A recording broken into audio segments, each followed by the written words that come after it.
Bonjour à tous ceux qui nous rejoignent sur Internet, puisque ce message sera retransmis dans la fin de la journée sur YouTube, sur notre chaîne YouTube. Alors ça fait un moment que je n'ai pas repris ma série sur Moïse, là vous vous souvenez où on en était. On arrive tout doucement vers les derniers épisodes, donc rassurez-vous, vous n'allez plus entendre parler de Moïse longtemps. Bien que chaque fois que vous allez relire la Bible, vous ne manquerez pas de le revoir, celui-là. Incontournable. On est au 8e épisode de la série sur les traces de Moïse, où je parle de l'appel de Dieu. Je pense que Moïse est vraiment un personnage intéressant pour parler de Dieu qui appelle. Et c'est un personnage haut en couleur, plein d'incohérences et de difficultés, en tout cas au début, et même parfois on verra vers la fin. Et donc on peut se reconnaître en lui, on peut apprendre de lui. Alors aujourd'hui, on va lire dans Exode au chapitre 4, et on va lire les versets 19 à 26, une partie vraiment bizarre du début du ministère de Moïse, qui pose légitimement beaucoup de questions. On est arrivé au point, si vous vous souvenez un petit peu, ça fait quelques semaines, où Moïse a enfin dit oui à Dieu et il va maintenant partir. Donc vous vous souvenez, il a opposé à Dieu 36 arguments pour ne pas partir, pour ne pas répondre à l'appel. Maintenant, il n'a plus d'arguments, il va vraiment partir. Et on arrive au moment où il se met en route. Exode 4, 19 à 26.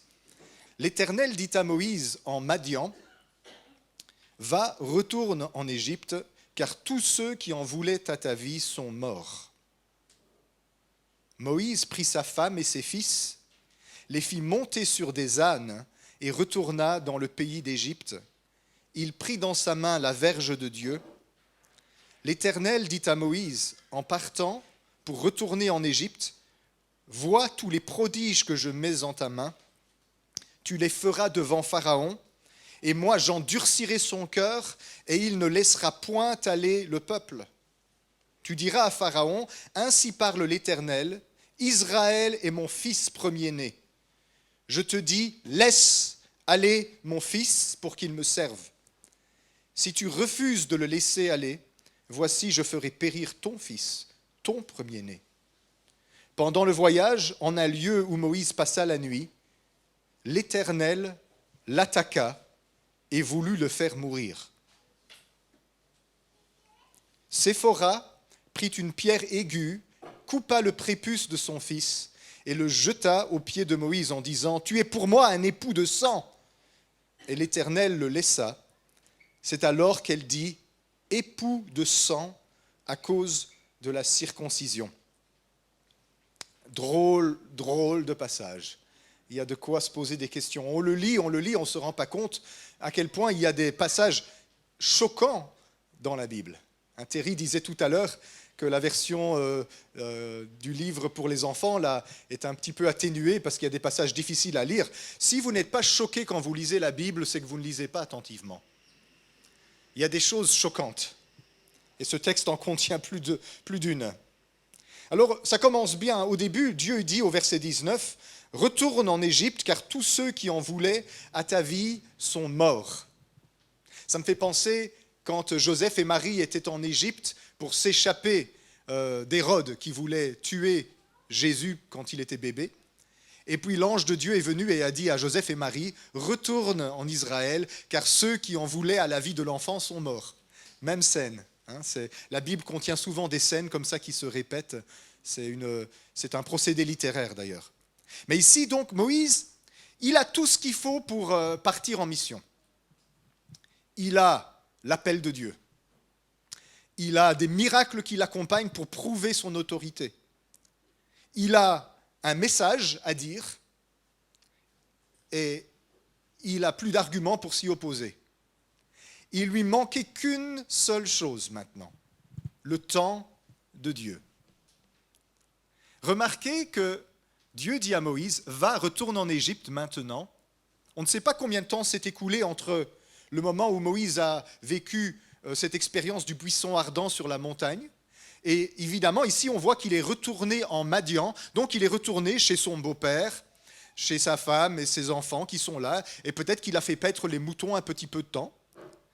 Parce qu'il attendait quelque chose, il attendait le feu vert de Dieu. Dieu dit, retourne, va en Égypte maintenant, car ceux qui en voulaient à ta vie sont morts. Une leçon importante là. On peut avoir un appel, on peut avoir des dons, on peut avoir un message à prêcher. Si on se lance trop vite et trop tôt en dehors du temps de Dieu, ça peut être dangereux. Bon, nous, on n'a pas de pharaon qui veut nous tuer. Enfin, pour la majorité d'entre nous, pour le moment. C'est un bon point. Mais il y a des réalités spirituelles qui s'opposent à tous ceux qui veulent répondre à l'appel de Dieu. Et je peux vous dire qu'on a déjà vu pas mal de personnes qui ont décidé de répondre à l'appel de Dieu, qui se sont levées pour le servir et qui se sont soit plantées ou carrément fait un naufrage dans leur foi. Je connais même plusieurs témoignages de missionnaires qui sont partis dans des endroits dangereux, en dehors du temps voulu par Dieu, et qui ne sont pas revenus de leur mission. Bon, il y en a aussi, c'était le temps de s'en aller de ce monde vers le Père. Donc on ne peut pas toujours juger de ces choses-là. Mais le temps de Dieu, c'est quelque chose de vital quand nous répondons à l'appel de Dieu. Et c'est une source de frustration. Parce que vous pouvez être là, vous avez un message qui vous brûle dans le cœur. Vous avez des dons que Dieu vous a donnés pour accomplir le mandat. Vous avez un appel qui résonne et des confirmations sur confirmations. Et peut-être même qu'il y a des miracles qui se passent pour vous montrer que vous êtes dans la bonne direction. Et Dieu dit, attends. Attends mon feu vert. Et ça peut prendre du temps. Ça peut prendre des années parfois, où Dieu dit, oui, je t'appelle, et je continue de confirmer que je t'appelle. Mais ne te précipite pas, la précipitation peut être dangereuse. Qu'est-ce qui se serait passé si Moïse était allé en Égypte avant le temps de Dieu ?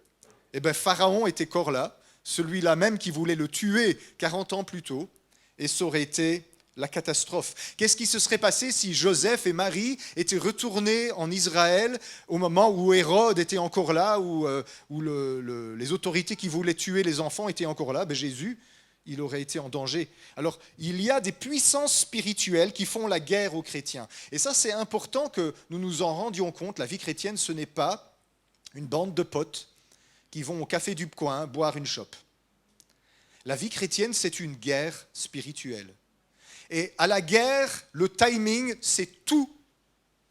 C'est important, c'est vital. Si on ne fait pas attention au timing de Dieu, au temps de Dieu, à la guerre, c'est une question de vie ou de mort. Vous savez, quand vous êtes en train d'infiltrer dans un pays occupé, les soldats qui font des tours, on mesure, on chronomètre leur tour pour savoir exactement quand les sentinelles passent pour pouvoir se faufiler. À la guerre, c'est toute une question de timing. Et dans le monde spirituel, c'est aussi une question de timing. Parce que Dieu ne vous protège pas en dehors du temps de Dieu. Il faut être là où il nous veut, quand il nous veut, à faire ce qu'il veut que nous fassions. Et là, nous sommes protégés. Et parfois, on est tellement précipité parce qu'on a l'impression que le temps nous échappe, on a l'impression qu'on ne fait pas de progrès. Et le Seigneur nous dit simplement, reste tranquille, reste sur place. Le temps de Dieu est une leçon très importante à apprendre quand on se sent appelé par le Seigneur. Parfois, on est présomptueux. Et on pense qu'on peut courir de l'avant, au-delà de là où Dieu nous place, en dehors du temps de Dieu, il y a un danger. Je ne sais pas si vous avez suivi pendant toute cette pandémie, le passage biblique le plus récité, tu vois, elle la connaît, le psaume 91, 91. Celui qui demeure sous l'abri du Très-Haut repose à l'ombre du Tout-Puissant. Je dis à l'Éternel, mon refuge et ma forteresse, mon Dieu en qui je me confie, c'est lui qui te délivre du filet de l'oiseleur, de la peste, Covid-19, et de ses ravages, etc., etc. Combien de prédications il n'y a pas eu sur ce psaume-là ? Et combien de chrétiens n'ont pas prié, invoqué, proclamé ce psaume-là comme une prière de conjuration pour chasser le Covid-19. Et sans exagérer, au moins 3 personnes que je connais qui ont fait ça sont aujourd'hui en train de manger les pissenlits par la racine. Je ne dis pas que c'est un psaume dangereux, qu'il ne faut pas le prier, il ne va pas vous faire mourir. Mais ce que je veux dire, c'est qu'il y a peut-être quelque chose qui nous échappe quand on croit que les prières peuvent être des conjurations magiques qui chassent les puissances et les maladies loin de nous, mais on ne lit pas attentivement les textes. Oui, le texte dit, c'est Dieu qui te délivre du filet de l'oiseleur, c'est-à-dire le piège dans lequel tu es tombé, et la peste et ses ravages. Donc la peste, à l'époque biblique, c'est la maladie. Mais on oublie tout ce qui précède. Celui qui demeure à l'abri du Très-Haut et qui repose à l'ombre du Tout-Puissant, il faut savoir reposer, qui dit à l'Éternel, mon refuge, ma forteresse, mon Dieu en qui je me confie. Tout est une question de positionnement dans le psaume 91. Est-ce que tu es là où Dieu te veut à faire ce que Dieu te demande? Si ce n'est pas le cas, tu peux danser sur ta tête, faire l'Indien autour du feu en récitant le psaume 91 à tue-tête, tu n'es pas protégé de quoi que ce soit. Parce que la protection, elle n'est pas dans le psaume 91. La protection, elle est dans celui dont le psaume 91 parle. La protection, ce n'est pas un verset biblique. Nous ne sommes pas des magiciens qui conjurent le mauvais sort en lançant des paroles dans l'atmosphère. Nous sommes des enfants de Dieu qui prennent place sous l'ombre du Tout-Puissant, qui prennent Dieu pour abri et qui ont appris à reposer là où Dieu repose et à rester là où Dieu vous dit de rester. Le lieu, le temps, être au cœur de la volonté de Dieu, c'est la plus grande protection que vous puissiez avoir. Je l'ai dit à quelques-uns, je fais une petite parenthèse que je vais vite refermer, de peur que les 3/4 d'entre vous sortent fâchés ce matin. Et si la volonté de Dieu, c'était simplement que pendant cette pandémie, tu te fasses vacciner? Oui, mais Dieu, il m'a dit qu'il y avait des puces 5G dans le Covid, ou que j'allais devenir stérile, ou que blablabla, blablabla.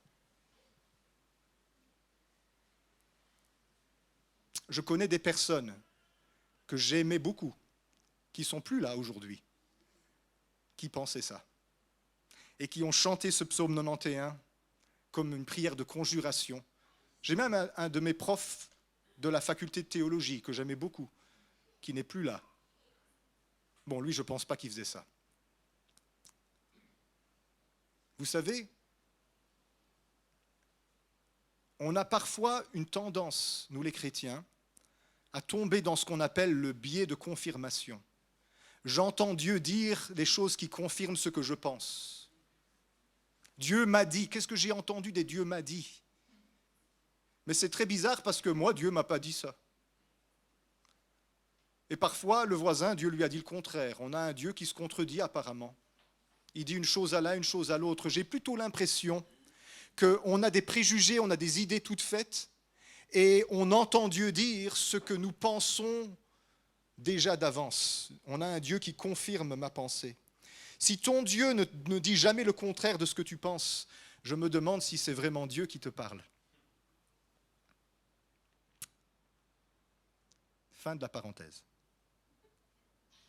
Est-ce que nous sommes dans la volonté de Dieu? Est-ce que nous sommes cachés dans sa nuée?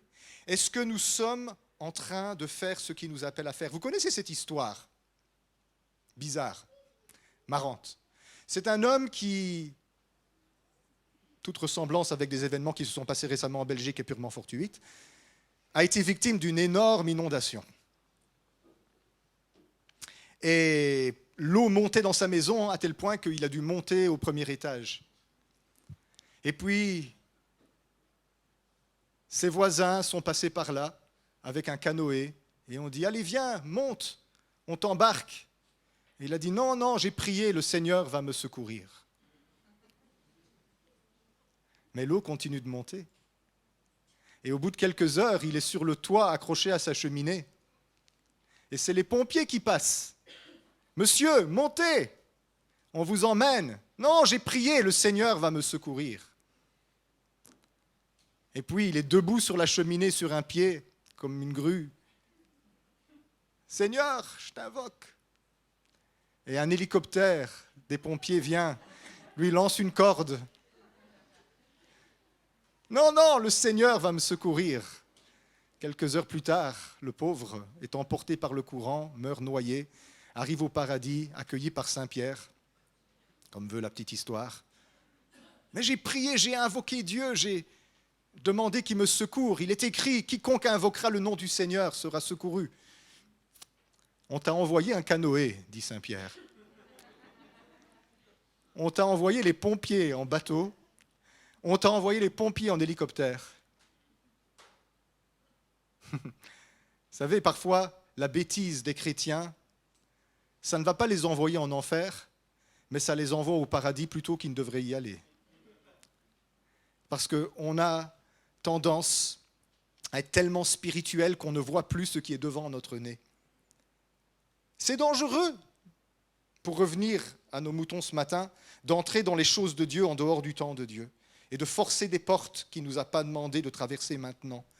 Il faut qu'on apprenne à se soumettre sous la main de Dieu, l'appel dans le cœur brûlant, le message à fleur de peau, les dons spirituels en effervescence qui veulent se manifester, et on attend le timing de Dieu, parce que sinon on pourrait très bien être dans la présomption.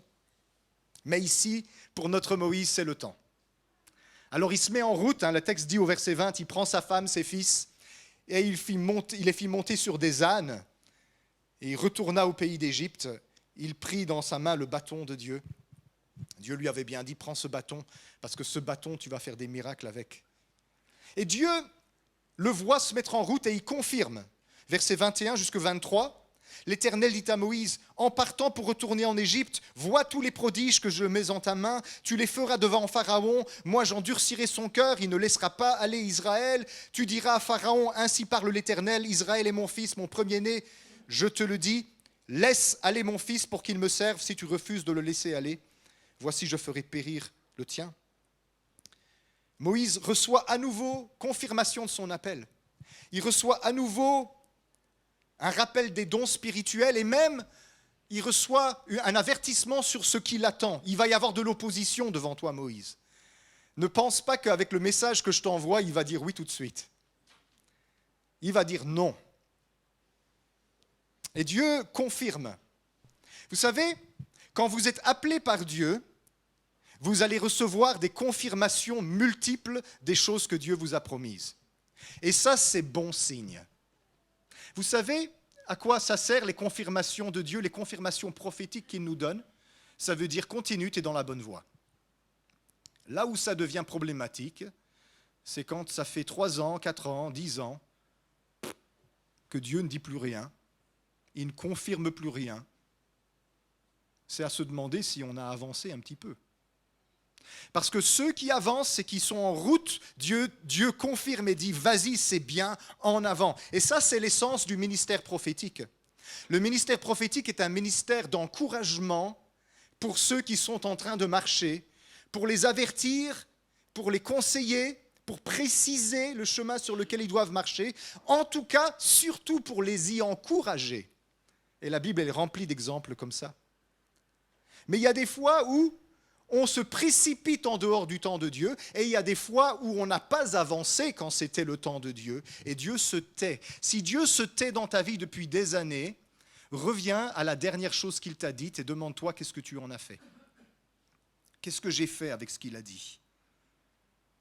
Ça ne veut pas dire que tous les 3 jours, Dieu doit te donner une parole pour te confirmer les choses, hein. Mais Dieu confirme, il balise le chemin. Comme les autoroutes sont balisées par des pancartes, Strasbourg, 350 km. Tu sais que tu es dans le bon chemin. Si tu restes assis au pied de cette pancarte, forcément Strasbourg restera toujours à 350 km. Mais si tu avances, au bout de quelques kilomètres, il va être écrit Strasbourg, 300 km, on arrive. Eh bien, Dieu confirme et il répète.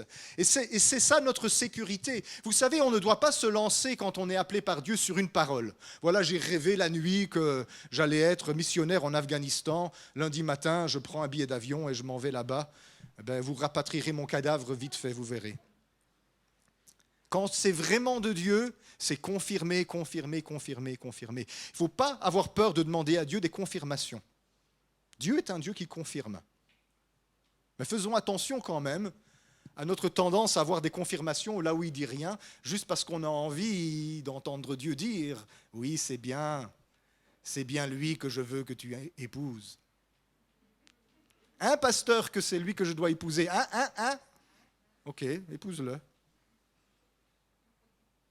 Parce qu'on a envie d'entendre Dieu dire les mêmes choses. Mais il y a des fois, Dieu dit non, c'est pas ça. Et nous, on s'entête. Dieu dit non, c'est pas ça. C'est pas bon pour toi. Et puis on continue et Dieu ne dit plus rien. Et puis au bout d'un certain temps, vous savez ce que Dieu dit ? Vas-y. Oui. Parfois Dieu dit vas-y. Parce qu'on est tellement entêté à faire ce qu'on veut faire que la seule façon pour nous de corriger notre vie, c'est de voir combien c'était une mauvaise décision d'aller dans cette direction. Il y a des fois, Dieu fait ça. Ça peut vous choquer, ce passage. Il dit ici, Dieu endurcit le cœur de Pharaon. Vous avez vu ? Au verset 21. « Et moi, j'endurcirai le cœur de Pharaon et il ne laissera pas aller le peuple. » Alors, on n'a pas le temps ce matin. Faites-moi confiance ou bien vérifiez à la maison. Mais Pharaon a endurci son cœur 5 fois avant que ce passage ne vienne où Dieu dit, mais cette fois Dieu endurcit le cœur de Pharaon. Moïse y disait avec Aaron, laisse partir Israël, et Pharaon endurcit son cœur. Et Pharaon endurcit son cœur 5 fois d'affilée. Et puis Dieu dit, maintenant j'endurcirai le cœur de Pharaon. Ça peut vous paraître cruel, mais Dieu n'est pas un Dieu qui a la bouche en cœur et qui lance des pétales sur votre route en jouant des chants d'amour pour vous. Dieu est un Dieu qui sait exactement ce qu'il veut faire. Il vous aime, mais il vous aime farouchement, avec jalousie, et il veut vous amener là où il a prévu que vous soyez, dans son omniscience, dans sa sagesse infinie. Il a un projet pour votre vie. Et si vous ne connaissez pas la jalousie de Dieu, essayez de sortir du chemin qu'il a préparé pour vous et vous verrez que Dieu, ce n'est pas le Papa Noël dans le ciel. Il t'aime, mais il sait exactement ce qu'il veut faire avec ta vie. Et parfois on dit non. Et Dieu dit,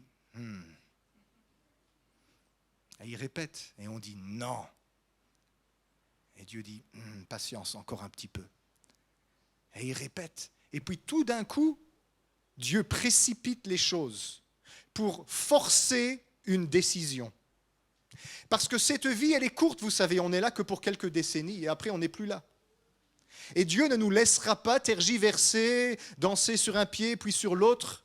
À un moment donné, Dieu va dire, décide qui tu veux suivre. Va à gauche ou va à droite. Et il y a des circonstances dans la vie où on ne sait plus comment ménager la chèvre et le chou. On doit choisir, est-ce que je vais manger la chèvre ou est-ce que je vais manger le chou ?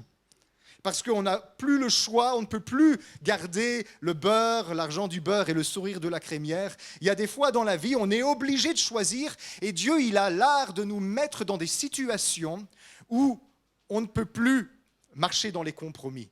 Vous savez, c'est quoi un compromis ? C'est quand il y a dans ma vie des choses de Dieu, mais il y a en même temps des choses qui ne sont pas de Dieu, et je veux garder les deux. Je veux être un bon chrétien, mais un bon païen quand même. Et j'alterne entre les deux. Et au début, vous savez, ça va, hein, mais c'est comme on disait tout à l'heure, il y a un chemin large et un chemin étroit. Et au début, les deux chemins, large et étroit, ils sont côte à côte. Mais au bout d'un certain temps, il faut commencer à faire le grand écart. Parce que les chemins se séparent, parce qu'ils ne vont pas dans la même direction. Certains arrivent vraiment à faire le grand écart. Moi, ça s'arrête à peu près ici. Le football ayant endurci mes jambes. Mais à un moment donné, il va falloir choisir. Est-ce que je vais à gauche ou est-ce que je vais à droite ? Est-ce que je vais dans le grand chemin ou est-ce que je vais dans le chemin étroit ? Dieu fera en sorte que tu sois obligé de choisir. Il va précipiter tes décisions. Et parfois, malheureusement, ça peut être dans le mauvais sens. Tu t'entêtes, et bien maintenant c'est moi qui vais t'entêter. Et même ça, dans la vie du chrétien, vous savez, c'est une manière de Dieu de nous sauver. Parce qu'il y a des fois, Dieu n'arrive pas à nous sauver de notre bêtise, alors il nous sauve au travers de notre bêtise. Tu veux te péter la tête dans le mur? Vas-y gaiement. Et quand tu seras avec ta fracture du crâne, peut-être qu'enfin tu comprendras. Si vous lisez les prophètes, vous verrez, les prophètes disaient ça souvent à Israël. Tu t'entêtes? Eh bien vas-y maintenant, va servir tes faux dieux. Et on verra s'il t'écoute quand tu seras dans la détresse. Vous voyez, parfois Dieu, il est comme ça, parce que c'est la seule façon de nous sauver. Quand Dieu est en colère contre toi, c'est encore une manifestation de son amour pour toi. Parce qu'il veut te sauver par la porte ou par la fenêtre.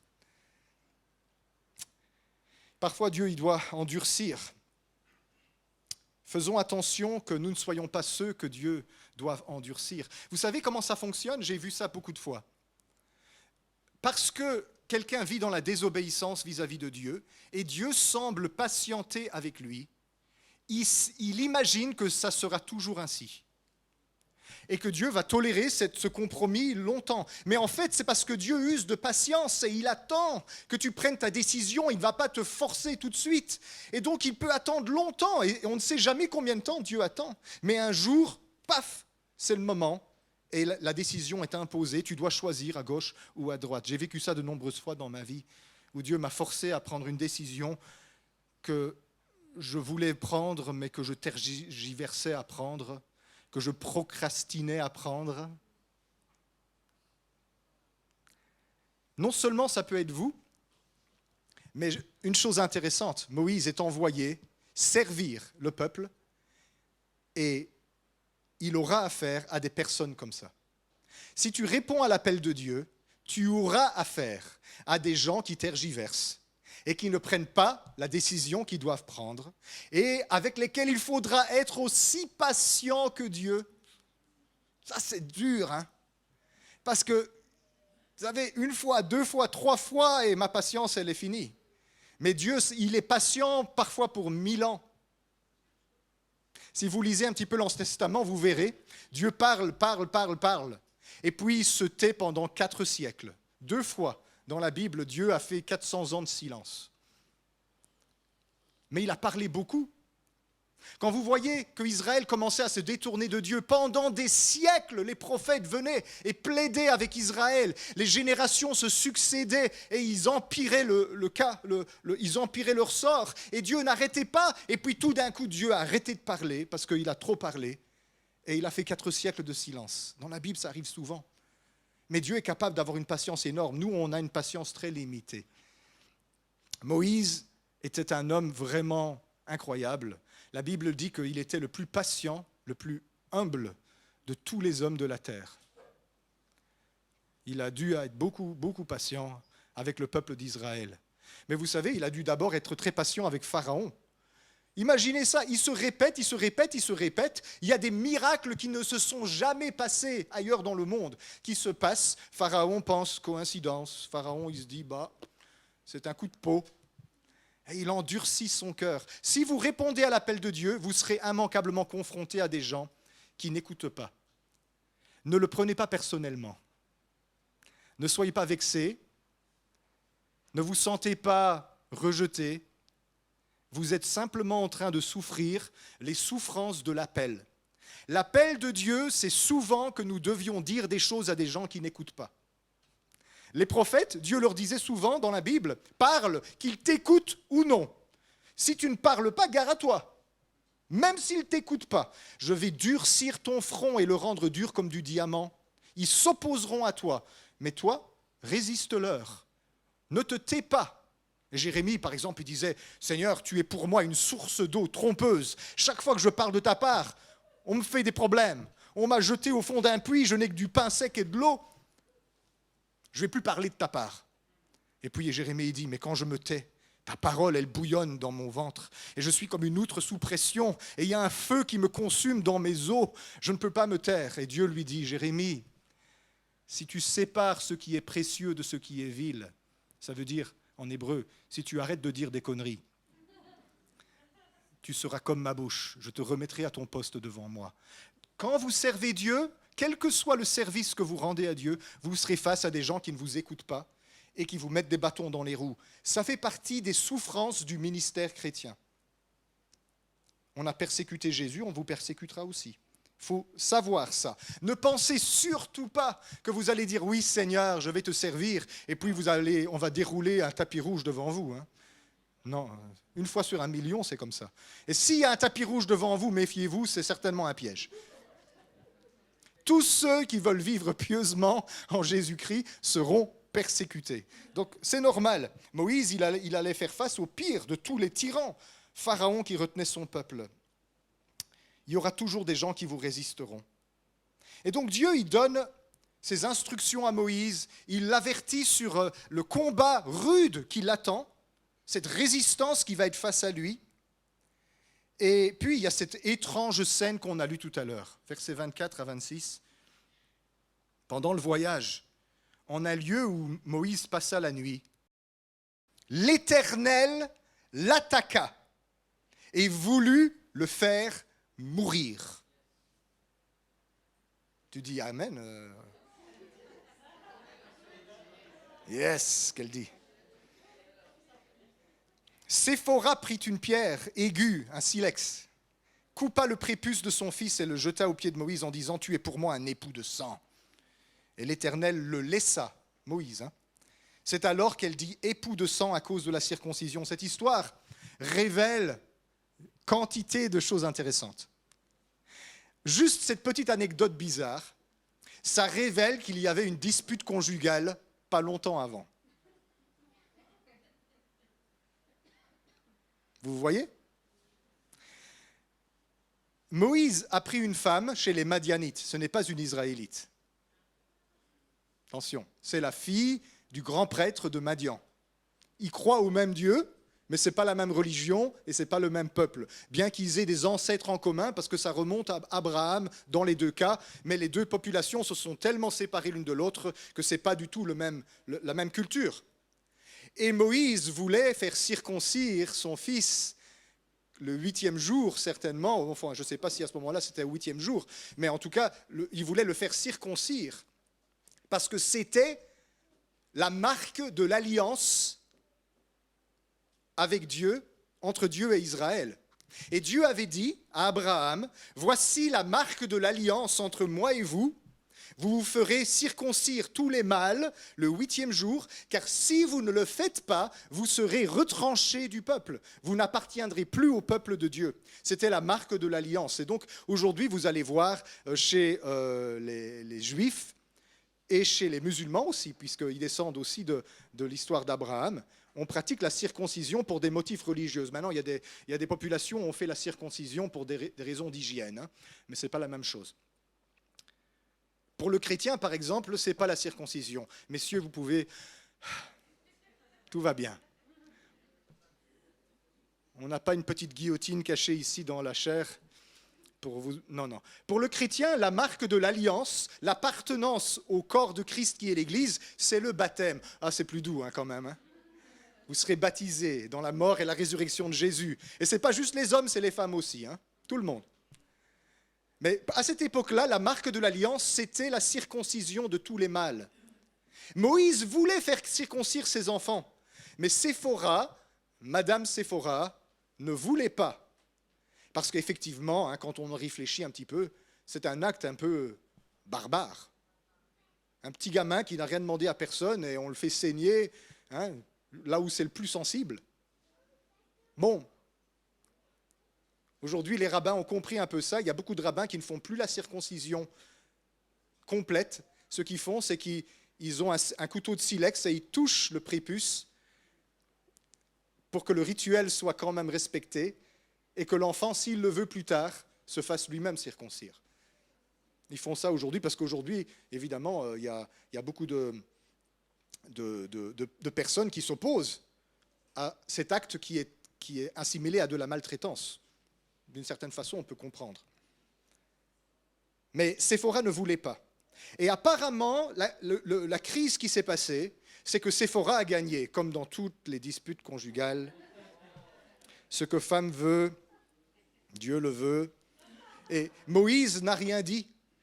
Bon, Moïse, il avait un point fort. Il avait une qualité exceptionnelle, Moïse. C'était un homme doux, humble, conciliant au possible. Il le fallait pour diriger ce peuple de râleurs que sont les Belges, non, que sont les Israélites.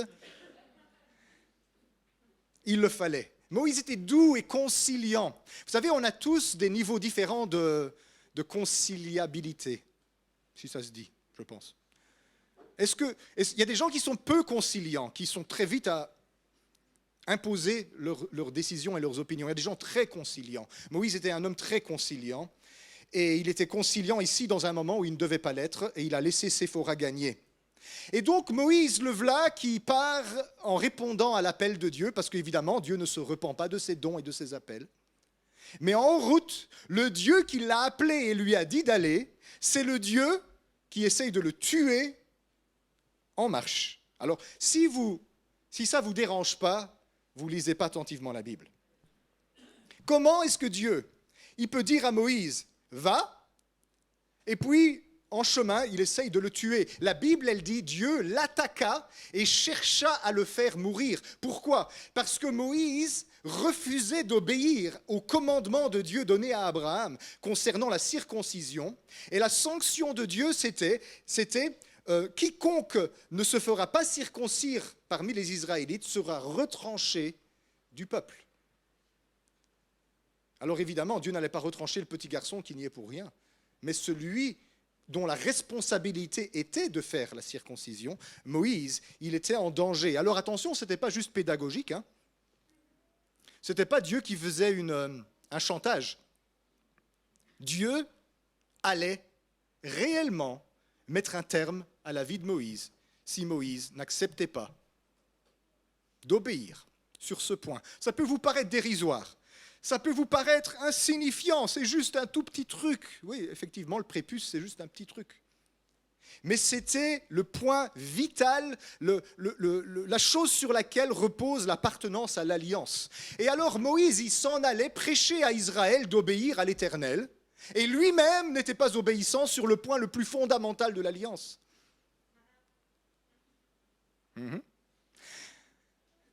Dieu peut vous envoyer. Il peut vous qualifier, il peut vous donner un message et des dons spirituels et tout ce que vous voulez. Tôt ou tard, il va vous attendre sur le point d'obéissance. Là où vous dites encore non, non, non, non, non. Ici, ce n'est pas parce qu'il était méchant, Moïse voulait, mais c'est parce qu'il avait peur, probablement, de Séphora. On ne sait pas, on ne connaît rien d'elle, mais apparemment, elle savait ce qu'elle voulait, celle-là. On peut déduire ça. Hein. Et il y avait un point de désobéissance dans la vie de Moïse et qui allait avoir des conséquences. Vous savez pourquoi ? Parce que les points de désobéissance, d'abord, ils discréditent ton autorité et ta mission. Si vous avez remarqué dans le monde chrétien, il y a des serviteurs et des servantes de Dieu qui se sont discrédités parce qu'ils avaient des points de désobéissance dans leur vie, mais ils ne les ont pas réglés en temps et en heure. Ça n'a pas empêché Dieu de les envoyer et de les utiliser, mais un jour ou l'autre, le scandale éclate et le point de désobéissance, il est vu de tous, et l'homme ou la femme de Dieu déchoit de son rang, elle est rejetée, renvoyée. Mais le problème, c'est que le peuple de Dieu souffre énormément à cause de ça. Actuellement, il y a un énorme scandale qui est en train de se passer dans une église très célèbre, parce qu'il y a 30 ans, c'est une église anglophone, il y a 30 ans, il y a eu un grave problème d'abus d'enfants dans cette église. Il n'y a pas que les catholiques. Vous avez vu ce qui s'est passé avec le rapport. Depuis 1950, on estime à 330 000 le nombre d'enfants qui ont été abusés par environ 3 000 prêtres. C'est énorme, hein ? Et nous, les protestants, on dit « Ah, pas bien, pas bien. » Vous savez, en Amérique, ça a éclaté parmi les scouts, et pas les scouts catholiques. Et l'église dont je vous parle, dont je tairai le nom, il y a 30 ans, il y a eu quelques cas d'abus de la part d'un homme dans l'église qui avait beaucoup d'autorité et de pouvoir. Mais le pasteur, comme c'était sa famille, il l'a couvert et il n'a rien dit. 30 ans plus tard, c'est revenu pour le mordre sur le bout du nez. Et aujourd'hui, c'est la catastrophe.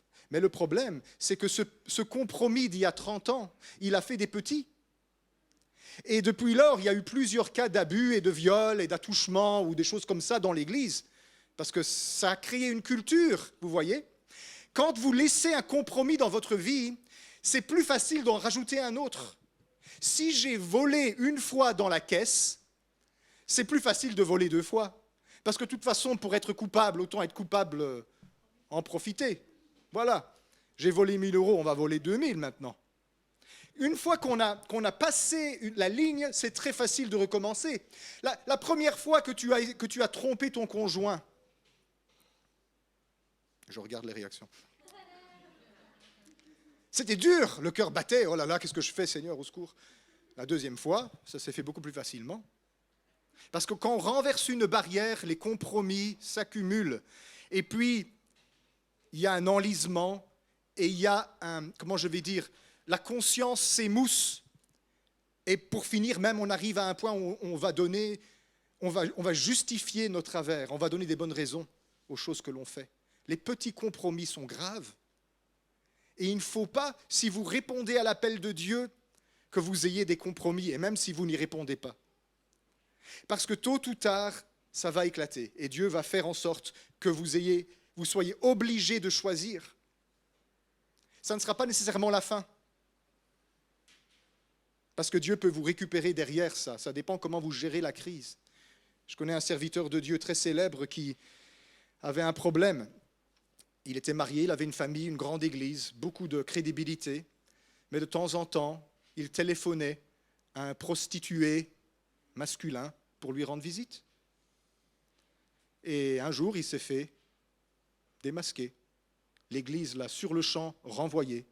La dénomination lui a fermé toutes les portes. Son couple a eu vraiment du mal. Mais sa femme lui a pardonné. Il s'est vraiment repenti. Mais quel prix il a payé pour ça. Aujourd'hui, il est à nouveau pasteur. Évidemment, pas dans le même genre d'église et pas avec les mêmes genres de gens. Mais Dieu l'a réhabilité, l'a restauré, a guéri son mariage et ses problèmes intérieurs. Et aujourd'hui, il sert Dieu d'une nouvelle manière. Mais est-ce que c'était évitable ça? Oui, c'était évitable. Quand vous voyez quelque chose comme ça se passer et un compromis éclater, ça signifie que pendant des années et des années, Dieu a dit règle ça, ce compromis va faire des petits. Et ça va te détruire et ça va nuire à ta crédibilité. Et moi, je te pardonnerai parce que je t'aime, mais l'Église, elle n'est pas aussi miséricordieuse que moi. Et eux, ils ne te pardonneront pas facilement. Et tu vas faire du mal aux autres parce qu'il y a des gens qui vont te voir et ils vont dire, si lui, il fait ça, moi, je peux. Et si c'est ça les chrétiens, moi, j'en veux plus. Et ils seront tombés à cause de toi. Un tout petit compromis, vous voyez, ça peut conduire. Vous dites, c'est rien ici. C'est juste le prépuce du petit garçon. C'était la pierre angulaire de l'alliance de Dieu avec Israël. Comment, Moïse, vas-tu prêcher au peuple alors que tu n'obéis pas toi-même à la loi de Dieu? Entre parenthèses, aujourd'hui c'est le matin des parenthèses, toute petite parenthèse. Faites attention avec qui vous vous mariez. Séphora n'était pas d'accord avec les projets de Moïse pour sa famille. Et tôt ou tard, ça conduira à des difficultés. Choisissez comme partenaire de vie une personne qui partage votre vision de la vie et votre volonté de servir et d'obéir à Dieu. Il y a beaucoup de possibilités là, mais faites attention avec qui vous vous mariez parce que tôt ou tard, ça va tirer, comme on dit en wallon, à U et à Dja. Et vous savez, au milieu de tout ça, c'est les enfants qui vont souffrir. Ici, d'ailleurs, c'est le cas. Au lieu de se faire circoncire au meilleur moment, le 8e jour, paraît-il, c'est le meilleur moment pour la circoncision, pour des raisons de santé qui pourraient s'expliquer, on le dira une autre fois peut-être. Et bien voilà qu'il doit se faire circoncire des mois plus tard, ou peut-être même des années plus tard, ce qui est beaucoup plus difficile pour tous ceux qui ont malheureusement dû traverser cette opération à l'âge adulte. Il y en a quelques-uns. C'est pas facile. Et derrière ça, toi, qui n'as pas voulu obéir à Dieu, tu es en danger. Remarque, ce n'est pas Séphora qui est en danger, c'est Moïse qui est en danger. Et Séphora, sans que Moïse dise quoi que ce soit, elle savait exactement ce qu'il fallait faire. Elle a compris. Le texte dit que elle prit tout de suite quand elle vit que Moïse allait mourir, le silex, et elle coupa le prépuce de son petit garçon, et elle le jeta aux pieds de Moïse. En hébreu, les pieds, ça représente une forme d'euphémisme. C'est sur ses propres parties. Donc en fait, ce qu'elle a pris, c'est qu'elle a pris le prépuce et elle a touché les parties de Moïse. Et elle a dit, tu es pour moi un époux de sang. Je ne voulais pas faire ça. Mais regarde, maintenant, je suis obligé. Parce qu'elle voyait bien ce qui se passait. Dieu était en train de résister à Moïse parce qu'il était désobéissant. Vous pouvez très bien, dans votre vie chrétienne, être pris entre le marteau et l'enclume. D'un côté, vous avez Dieu qui vous pousse en avant, et de l'autre côté, vous avez Dieu qui vous dit stop et tu n'avanceras plus si tu ne règles pas ce problème. Et pendant tout un temps, Dieu va rien dire, il va être patient, il va être gentil, il va te confirmer ton appel, il va te pousser. Et puis un jour, Dieu va dire, si tu ne règles pas ça aujourd'hui, c'est fini. Mais Seigneur, tu as été gentil et patient avec moi pendant 20 ans. Oui, mais c'est aujourd'hui le moment. Parce qu'il y a un moment où les conséquences seront graves. Et quand vous voyez une vie où les conséquences sont graves et c'est le désastre, soyez-en assurés. Ce n'est pas d'aujourd'hui que Dieu dit. Et Dieu parle et Dieu plaide. Ça fait longtemps que Dieu parle. Mais c'était caché, c'était privé, c'était dans le secret du cœur. Puis c'était en comité restreint, c'était avec les intimes. Et puis c'était peut-être plus de personnes. Et enfin, ça éclate en public et c'est la catastrophe. Ne soyons pas comme ça. Nous voulons répondre à l'appel de Dieu, réglons les choses avec Dieu. Quand Dieu dit, fais ça, fais-le. Règle ça, règle-le. Et si tu n'y arrives pas, demande de l'aide. Demande de l'aide. Demande de l'aide. Il y a parfois des personnes qui ne veulent pas demander de l'aide et alors on les retrouve dans le désastre plus tard, où moi, pasteur, je ne sais plus rien faire parce que c'est trop tard, on est allé trop loin. Les problèmes conjugaux, par exemple. Demande de l'aide. Si ce n'est pas à moi, demande à quelqu'un d'autre. Demande à un psychologue chrétien, demande à un ancien de l'église, demande à quelqu'un de l'aide au lieu de rester là-dedans. Oui, mais je vais m'en sortir tout seul, avec tes addictions, avec les choses que tu penses que tu arriveras finalement. Ça fait combien de temps que tu essayes? Et combien de temps que tu échoues? Ce cycle va se perpétuer jusqu'à ce que tu aies compris que tu as besoin d'aide. Tu as besoin d'aide. Il y a des choses qu'il faut régler. Moïse, la raison pour laquelle il a laissé ce compromis dans sa vie, c'est sa lâcheté.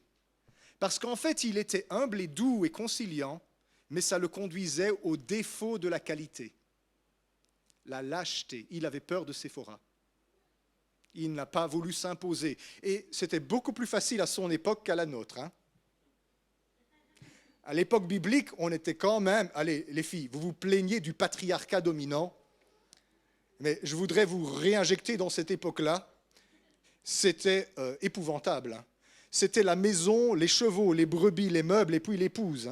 C'était terrible, l'époque des patriarches. Une époque patriarcale énorme, horrible. Quand vous étiez marié, vous ne vous apparteniez plus à vous-même. Vous passiez de l'appartenance à votre père à votre mari. C'était comme ça. Alors, à cette époque-là, Moïse avait des circonstances aggravantes. Parce qu'il devait dire « Eh oh, Séphora, c'est moi le chef ». À cette époque, ça aurait passé. Aujourd'hui, on ne va pas dire ça. On va dire « Chérie, il faut réfléchir, les conséquences. Je dois obéir à Dieu. Écoute, chérie, je m'en vais prêcher la parole et toi, tu me forces à avoir un compromis. Il faut qu'on règle ça entre nous. Allez, de toute façon, allez, on va le faire. » Voilà. À notre époque, on va parler comme ça. À cette époque-là, ça aurait été facile. Moïse a un compromis. Il a été lâche apparemment et ça a conduit à d'horribles conséquences, potentiellement la ruine de son ministère et de sa vie. Vous savez ce que ça fait, la lâcheté, La lâcheté, ça fait que souvent on parle quand on devrait se taire et qu'on se tait quand on devrait parler. La lâcheté, ça fait que on résiste quand on devrait se soumettre et on se soumet quand on devrait résister. Quelqu'un m'a dit un jour, méfie-toi toujours des lâches, parce que c'est avec eux que vous aurez le plus de problèmes. La lâcheté, c'est grave. Il y a même un passage dans l'Apocalypse. Allez, avec les abominables, les magiciens, les sorciers, les idolâtres et les lâches. Jésus, attention, si vous êtes timide, ce n'est pas de la lâcheté, ça. Le tempérament timide, introverti, un peu peureux, ce n'est pas de la lâcheté. La lâcheté, c'est vraiment ce péché qui consiste à refuser d'assumer mes responsabilités et de parler quand je dois parler et de me taire quand je dois me taire. Parce que j'ai peur de la réaction des autres. Et alors, a fortiori, quand je suis dans une situation pour la parole de Dieu et pour l'évangile, comme c'est le cas ici, c'est l'alliance de Dieu avec Israël. La lâcheté fera que tu diras, ok, c'est pas Jésus qui est Seigneur, c'est César qui est Seigneur. Il y en a plein qui ont fait ça à l'époque biblique. Ils ont retourné leur veste, comme on dit. Et puis ils sont revenus à l'église, mine de rien. Mais ils avaient trahi, ils avaient renié Jésus. Dieu pardonne. Mais c'est une faute qui a beaucoup de conséquences, la lâcheté. Ça a besoin d'être réglé dans nos cœurs. Seigneur, délivre nos cœurs de toute lâcheté. Seigneur, délivre mon cœur de la lâcheté qui fait que je parle quand je dois me taire et que je me tais quand je dois parler. C'est peut-être une prière qu'on doit faire ce matin. Et Séphora le sait, elle a compris. Alors elle prend le silex, elle coupe le prépuce, pouf, fini. La Bible, elle dit au verset 26, « L'Éternel le laissa. » Et c'est alors que Séphora dit « époux de sang » à cause de la circoncision. C'était à Moïse de faire ça. Alors voyez un petit peu la bonté de Dieu et la sévérité de Dieu dans l'appel. Vous devez voir les deux choses. Dieu va chercher Moïse dans le fin fond du désert, alors qu'il n'attend plus rien, qu'il pense que sa vie est foutue, qu'il a trop gâché, qu'il a trop ruiné, qu'il est comme ce clou tordu dont on parlait ce matin, qui se dit « je ne sers plus jamais à rien ».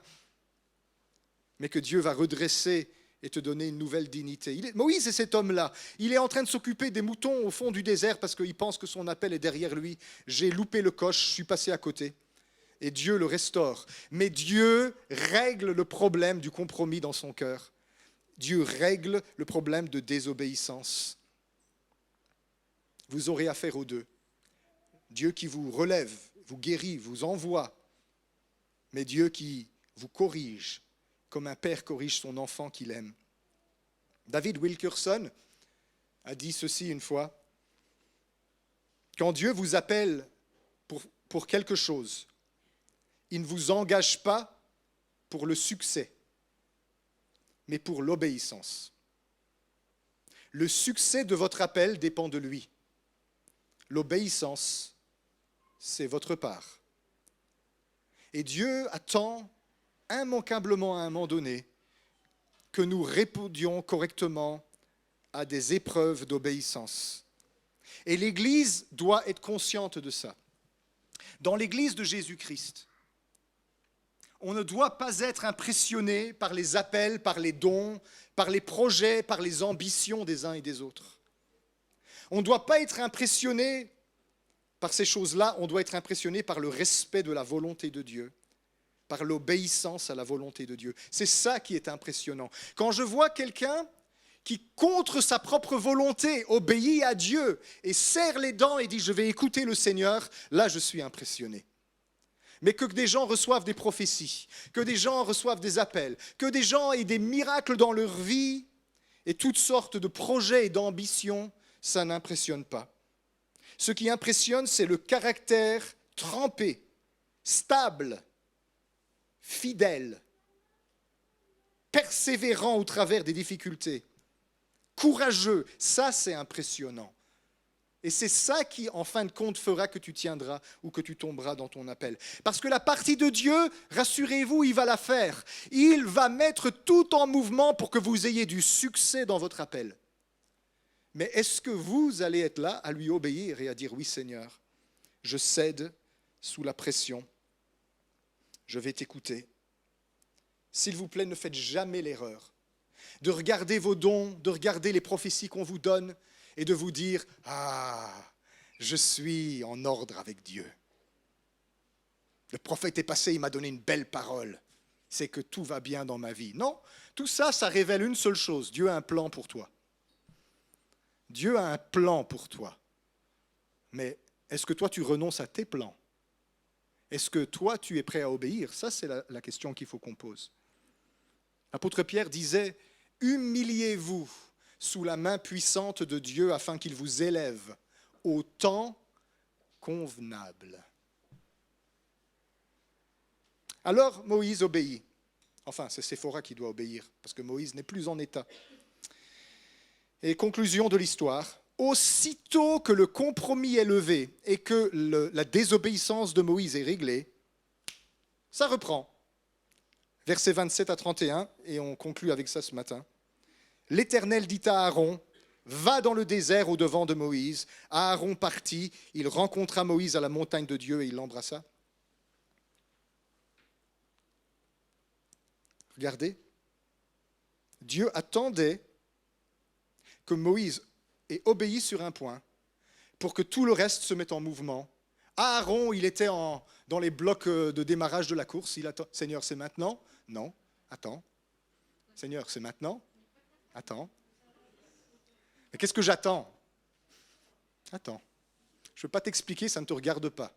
C'est une histoire d'un petit bout de peau quelque part, mais attends. Aaron, mais Seigneur, j'ai un appel. Vous savez, le Dieu qui a appelé Moïse, il a appelé Aaron. Et Aaron avait d'autres problèmes dont on pourrait parler aussi par la suite, que Dieu va régler. Mais Aaron, il est là. Et puis Moïse obéit, paf. Et l'Éternel dit à Aaron, va dans le désert, au-devant de Moïse, tu le rencontreras, tu lui feras la bise. Pas maintenant, il y a le Covid.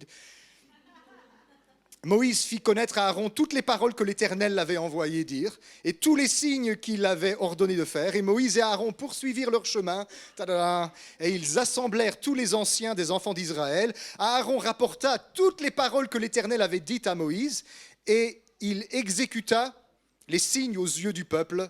Le peuple crut. Ils apprirent que l'Éternel avait visité les enfants d'Israël, qu'il avait vu leurs souffrances et ils s'inclinèrent et se prosternèrent. Est-ce que vous vous rendez compte de tout ce qu'il y a derrière votre petit geste d'obéissance? Un tout petit geste d'obéissance à Dieu peut déclencher une cascade d'événements instantanément. Parce que parfois, c'est comme s'il y a un cure-dent dans ta roue qui empêche tout l'engrenage de tourner. Un tout petit truc peut embêter, bloquer, handicaper complètement l'appel. Et dès que tu le retires, les cieux se mettent en mouvement, les anges de Dieu sonnent la trompette, ça y est, on déroule le tapis rouge et tout va bien, l'appel se réalise. Ça ne dépendait de rien, c'est dingue hein, comme histoire. Ça dépendait de rien. Avant que Dieu ne te laisse entrer vraiment dans les promesses qu'il t'a faites, il y aura des tests d'obéissance, des épreuves à surmonter, et des renoncements et des repentances. Mais derrière ça, il y aura une cascade de victoires et de gloire qui auront un impact sur votre génération et sur les générations futures. Imaginez un peu quel impact Moïse a eu. Et tout ça s'était mis en péril par un prépuce. Moïse a libéré le peuple d'Israël d'Égypte. Moïse a fait une alliance sur le mont Sinaï où il a révélé la loi de Dieu aux hommes, qui font connaître aux hommes ce que c'est que le péché, pour leur servir de pédagogue et les amener à Christ en fin de compte. Moïse, homme de miracle, un homme qui voyait Dieu face à face et lui parlait bouche à bouche, qui contemplait l'image de Dieu. Moïse, l'homme dont on dit, il n'y a plus jamais paru de prophète comme lui en Israël. Il aurait pu échouer à cause d'un prépuce. Imaginez, s'il n'y avait pas Moïse, il n'y aurait pas non plus l'Église. Parce que c'est la suite. L'Évangile, c'est la suite de tout ça. Imaginez l'impact d'un petit pas d'obéissance ce matin, ce midi. Dieu attend de toi quelque chose. On a parlé depuis le début de cette réunion ce matin. Purifie mon cœur. Qu'est-ce qui empêche mon cœur d'être pur? Qu'est-ce qu'il y a dans mon cœur? Dieu vous appelle. Dieu vous appelle à le servir. Il vous appelle à entrer dans une dimension de la gloire avec lui que vous ne connaissez pas encore. Est-ce qu'on peut fermer les yeux juste ici avant qu'on termine ce culte ce matin? J'ai vraiment à cœur de vous lire ce passage qui n'est pas très long de l'appel du prophète Ésaïe. C'était une année triste. C'était l'année de la mort du roi Osias. Ésaïe écrit je vis le Seigneur assis sur un trône très élevé, et les pans de sa robe remplissaient la maison. Des séraphins se tenaient au-dessus de lui, qui avaient chacun 6 ailes, 2 dont ils se couvraient la face, 2 dont ils se couvraient les pieds, et 2 dont ils se servaient pour voler. Ils criaient les uns aux autres en disant « Saint, Saint, Saint est l'Éternel des armées, toute la terre est remplie de sa gloire. » Les portes furent ébranlées dans leurs fondements par la voix qui retentissait, et la maison se remplit d'une nuée. Alors je dis, malheur à moi, je suis perdu, car je suis un homme dont les lèvres sont impures, et j'habite au milieu d'un peuple dont les lèvres sont impures, et mes yeux ont vu le roi, l'Éternel des armées. Mais l'un des séraphins vola vers moi, tenant à la main une pierre ardente qu'il avait prise sur l'autel avec des pincettes. Il en toucha ma bouche et il me dit, « Ceci a touché tes lèvres, ton iniquité est enlevée et ton péché est expié. » Alors j'entendis la voix du Seigneur qui disait, « Qui enverrai-je et qui marchera pour nous ?» Je répondis, « Me voici, envoie-moi. » Me voici, envoie-moi. Et je voudrais juste prendre 5 minutes avant de terminer cette réunion pour vous donner l'occasion de répondre à cet appel. Dieu t'appelle. Il ne te rejette pas. Il a un plan pour toi. Et ça va être glorieux et ça va avoir des conséquences étonnantes, imprévisibles sur ta vie, ta famille et tous ceux qui te suivront. Il va te qualifier, il va te relever, il va te transformer, il va te parler et te donner son message. Il va te dire où, quand, comment et avec qui.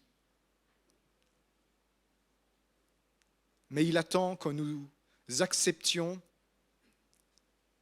que sa main purifie nos cœurs. Malheur à moi, dit Ésaïe. Je suis un homme impur. Mes lèvres sont impures et mon peuple a des lèvres impures, mais mes yeux ont vu le roi d'Israël. Mais Dieu dit, je pardonne ton iniquité.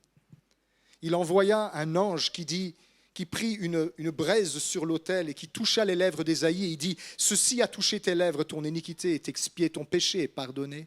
Et ce matin, Dieu veut que tu saches que Dieu t'appelle et qu'il pardonne tes péchés. Il pardonne tes iniquités.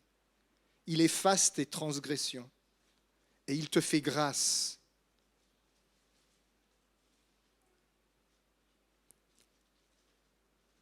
Mais il attend que nous soyons comme Ésaïe et que nous soyons dans la repentance par rapport à des situations dans nos vies. Et alors qu'on ferme les yeux et qu'on reste encore là quelques instants, je veux t'inviter vraiment, si ce matin tu veux te repentir, si ce matin tu décides de prendre une décision dans ton cœur, il y a une grâce de Dieu pour prendre une décision qui va être ferme par le Saint-Esprit. Si ce matin tu veux prendre une décision dans ton cœur et dire Seigneur, moi je vais me lever pour te servir, mais je vais régler ce truc-là qui m'empêche d'avancer. Je vais me débarrasser de ce compromis dans ma vie. Je t'invite à te lever à ta place là maintenant.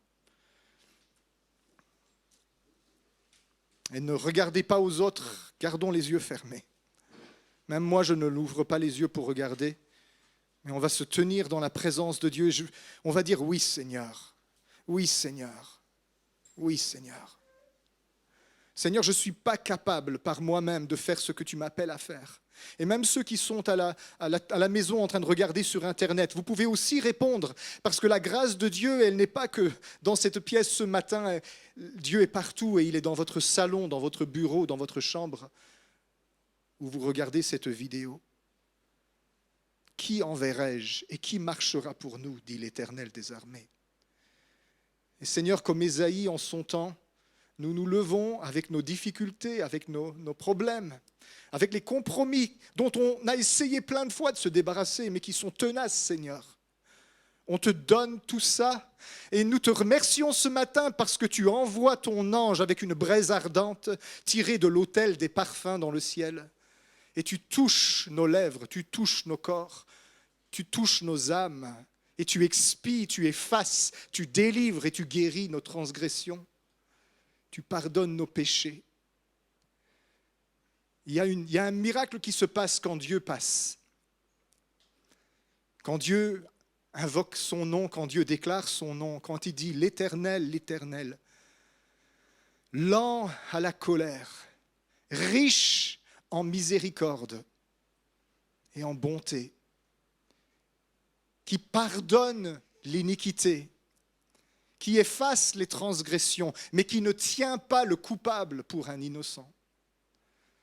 Et ce matin, le Seigneur est en train de passer sur vous, est en train de passer sur nous. Et je veux que vous sachiez qu'on a un Dieu de miséricorde, un Dieu de grâce. Alors ce matin, Seigneur, on te donne ce compromis, on te donne cette petite chose qui nous empêche d'entrer pleinement dans ton appel. Nous disons oui à ton appel et nous disons non à nos compromis. Et nous te les donnons maintenant dans le nom de Jésus. Simplement à votre place, quelques instants, donnez-lui ça. Donnez-lui cela. On n'a pas besoin de savoir de quoi il s'agit. Nous sommes tous faibles, tantôt d'une manière, tantôt d'une autre. Mais on le donne à Dieu. Donnez-le lui un instant. Il a dit qu'il prendrait toutes ces choses. Et quand nous les lui donnons, eh bien ces choses prennent leur place sur la croix où Jésus a tout porté et où son sang a coulé pour nous laver de tout péché. La Bible, elle dit qu'il est fidèle et juste pour nous pardonner et pour nous purifier de toute iniquité. Et je vous annonce de la part de Dieu le pardon de vos péchés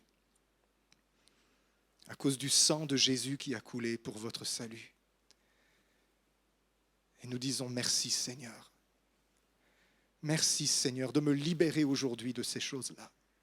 Merci Seigneur de prendre mes fardeaux et mes chaînes et de me renvoyer libre pour que je puisse répondre à ton appel sans honte, sans rien qui m'empêche d'avancer encore et qui occasionne des problèmes pour moi, pour toi, pour ton peuple. Je te donne tout ça et tu m'en libères maintenant dans le nom de Jésus, que les chaînes tombent des pieds, que les échardes sortent des chairs et que les ruses de Satan soient démasquées maintenant dans le nom de Jésus. La liberté que donne Jésus est vôtre. Elle est vôtre. Et le Seigneur retire ces choses que nous lui donnons maintenant. Et il pardonne. Il pardonne. Recevez la grâce de la part de Dieu. Recevez sa miséricorde et son amour. Au nom de Jésus-Christ, merci Père. Merci parce que c'est toi qui opères cette transformation. Je dois vraiment le dire à une ou deux personnes qui se sentent vraiment pas bien. Tes péchés te sont pardonnés pour le prix du sang de Jésus-Christ qui a coulé. Il te donne un vêtement blanc, il te restaure à ta place devant lui. Il oint d'huile ta tête, l'huile du Saint-Esprit, restaure ton onction et ta dignité en tant qu'enfant de Dieu. Il efface de son livre tes transgressions. Il fait table rase de toutes ces choses-là. Elles sont comme si elles n'avaient jamais existé. Et il veut que tu saches qu'il ne se repent pas de ses dons et de ses appels. Il t'appelle et il va t'utiliser grandement. Il va t'utiliser puissamment dans ta génération. Et ça aura un impact sur les générations suivantes jusqu'à son retour. Alors Seigneur, on te dit comme Ésaïe a dit en son temps, envoie-moi, j'irai et je parlerai pour toi, Seigneur. Envoie-moi, Seigneur, et je parlerai pour toi. Envoie-moi, Seigneur, me voici, disait Ésaïe. Je t'invite à simplement le dire à Dieu maintenant pour sceller cette cette alliance qu'il fait avec nous ce matin. Me voici, Seigneur, envoie-moi. Merci, Père. Merci, Père. Soyez remplis du Saint-Esprit. Soyez remplis de la puissance de Dieu pour accomplir ce qu'il vous demande de faire. Son amour est pour vous. Et il y en a plusieurs qui vont voir à partir de ce matin, le petit truc qui vous empêchait d'avancer va être qu'une histoire ancienne. Et qu'il va y avoir un déclenchement en cascade d'événements qui attendaient ta repentance d'aujourd'hui, qui attendaient ta décision d'aujourd'hui. Et cette décision te préservera des conséquences qui seraient venues sur ton chemin si tu n'avais pas pris cette décision. Parce que nous avons un Dieu de miséricorde qui nous relève. Merci Seigneur. Merci Seigneur.